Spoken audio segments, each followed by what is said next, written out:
નમસ્કાર, હું છું પ્રિયા અને તમે જોઈ રહ્યા છો જનતા કી જાણકારી ન્યૂઝ। નજર કરીએ આજના સમાચાર ઉપર। સુરેન્દ્રનગર જિલ્લામાં થાનગઢના તરણેતર ગામે યોજાતા વિશ્વ પ્રસિદ્ધ ભાતીગળ મેળાનું આ વર્ષે 26 ઓગસ્ટથી 29 ઓગસ્ટ દરમિયાન આયોજન કરવામાં આવ્યું છે। આ મેળાના સુચારુ આયોજન સંદર્ભે મહાનગરપાલિકાના સભાખંડ ખાતે કલેક્ટર ડોક્ટર રાજેન્દ્ર પટેલના અધ્યક્ષ સ્થાને બેઠક યોજાઈ હતી। આ બેઠકમાં જિલ્લા કલેક્ટરે તરણેતર મેળા વિશે સંબંધિત અધિકારીઓ પાસેથી વિસ્તૃત જાણકારી મેળવી જરૂરી માર્ગદર્શન સૂચના આપ્યા હતા, જેમાં મેળામાં સ્વચ્છતા જળવાઈ રહે તેમજ પ્લાસ્ટિકનો ઉપયોગ બને ત્યાં સુધી ઓછો થાય તે માટે અપીલ કરવામાં આવી હતી। સાથે લોકો મેળાને માણવા માટે આવે, જેના થકી આપણી લોક સંસ્કૃતિ રાસ ગરબા, આપણી ઝાલાવાડી પોશાક થકી ઝાલાવાડની ઓળખ વિશ્વ સુધી પહોંચી છે તે હજી આગળ વધે તે માટે લોકોને અપીલ કરી હતી।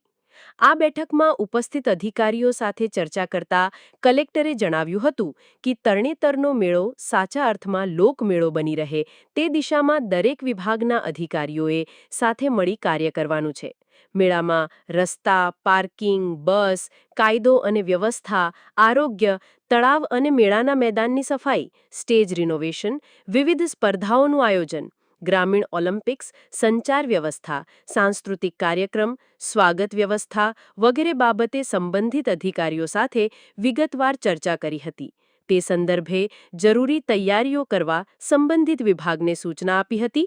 કલેક્ટરે પીજીવીસીએલના અધિકારીઓને સમગ્ર મેળા દરમિયાન વીજ પુરવઠો સાતત્યપૂર્ણ જળવાઈ રહે તે માટે જરૂરી સૂચના આપી હતી। વધુમાં તેમણે કુંડ અને તળાવ ફરતે તરવૈયા તૈનાત કરવા જણાવ્યું હતું। બેઠકમાં જિલ્લા વિકાસ અધિકારી, જિલ્લા પોલીસ અધિક્ષક, નિવાસી અધિક કલેક્ટર, જિલ્લા ગ્રામ વિકાસ એજન્સી નિયામક તેમજ વિવિધ વિભાગના અમલીકરણ અધિકારીઓ ઉપસ્થિત રહ્યા હતા। રિપોર્ટર જયેશ ભૈમોરી। વિશ્વ પ્રસિદ્ધ ત્રિનેત્રેશ્વર મહાદેવ તરણેતર એનો મેળો આગામી ભાદરવા સુદ 30થી લઈને શરૂ થનાર છે, એટલે કે ઓગસ્ટ 26, 27, 28 અને 29ના રોજ યોજાનાર છે।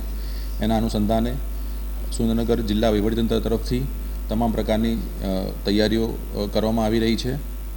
આ મેળો પ્લાસ્ટિક મુક્ત થાય, સ્વચ્છતા સાફ સફાઈ જળવાય, કાયદો વ્યવસ્થા અને ટ્રાફિક વ્યવહાર જળવાય એ બાબતે તમામ વિભાગો સાથે મિટિંગનું આયોજન પણ કરવામાં આવી રહ્યું છે।